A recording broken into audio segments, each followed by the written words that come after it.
ತಂಬೂರು cross ಬಳಿ gas leak ಪ್ರಕರಣ ಧಾರವಾಡ ಜಿಲ್ಲೆ ಕಲಘಟಕಿ ತಾಲೂಕಿನ ತಂಬೂರು ಟ್ಯಾಂಕರ್ನಿಂದ ಎಲ್ಪಿಜಿ ಸೋರಿಕೆ ಹಿನ್ನೆಲೆ ಬೇರೆ ವಾಹನಕ್ಕೆ ಗ್ಯಾಸ್ ಡಂಪ್ ಮಾಡ್ತಾ ಇದ್ದಾರೆ ಸಿಬ್ಬಂದಿಗಳು 18 ಟನ್ ಎಲ್ಪಿಜಿ ಗ್ಯಾಸ್ ಇದ್ದಂತಹ ಟ್ಯಾಂಕರ್ ಇದೀಗ ಬೇರೆ ಟ್ಯಾಂಕರ್ಗೆ ಗ್ಯಾಸ್ ವರ್ಗಾವಣೆ ಮಾಡಲಾಗ್ತಾ ಇದೆ. ಮಂಗಳೂರಿನಿಂದ ಧಾರವಾಡಕ್ಕೆ ಹೋಗ್ತಾ ಇದ್ದಂತಹ ಟ್ಯಾಂಕರ್ ಇದಾಗಿತ್ತು.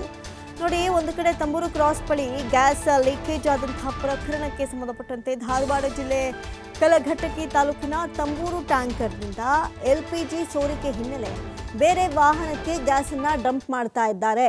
ಇನ್ನು ಸಿಬ್ಬಂದಿಗಳು 18 ಟನ್ ಎಲ್ಪಿಜಿ ಗ್ಯಾಸ್ ಇದ್ದಂತಹ ಟ್ಯಾಂಕರ್ ಇದೀಗ ಬೇರೆ ಟ್ಯಾಂಕರ್ಗೆ ಗ್ಯಾಸ್ ವರ್ಗಾವಣೆ ಮಾಡ್ತಾ ಇದ್ದಾರೆ. ಸುರಕ್ಷತಾ ನೀತಿಗಳನ್ನು ಅನಿವಾರ್ಯ ಅನುಸರಿಸಲೇಬೇಕು. ಮಂಗಳೂರಿನಿಂದ ಧಾರವಾಡಕ್ಕೆ ಹೋಗ್ತಾ ಇದ್ದಂತಹ ಟ್ಯಾಂಕರ್ ಇದಾಗಿತ್ತು. ತಂಬೂರು ಕ್ರಾಸ್ ಬಳಿ ಗ್ಯಾಸ್ ಲೀಕ್ ಆಗ್ತಾ ಇದ್ದಂತಹ ಸಂಬಂಧ ಇದೀಗ ಬೇರೆ ಇನ್ನೊಂದು ಟ್ಯಾಂಕರ್ಗೆ ಶಿಫ್ಟ್ ಮಾಡಲಾಗ್ತಾ ಇದೆ. ಧಾರವಾಡ ಜಿಲ್ಲೆ ಕಲಘಟಕಿ ತಾಲೂಕಿನ ತಂಬೂರು ಟ್ಯಾಂಕರ್ನಿಂದ ಎಲ್ಪಿಜಿ ಗ್ಯಾಸ್ ಸೋರಿಕೆ ಆಗ್ತಾ ಇತ್ತು. ಒಂದು ಕಡೆ ಎಲ್ಪಿಜಿ ಅಭಾವ ಇಡೀ ರಾಷ್ಟ್ರಾದ್ಯಂತ, ದೇಶಾದ್ಯಂತ, ರಾಜ್ಯಾದ್ಯಂತ ಆವರಿಸ್ಬಿಟ್ಟಿದೆ.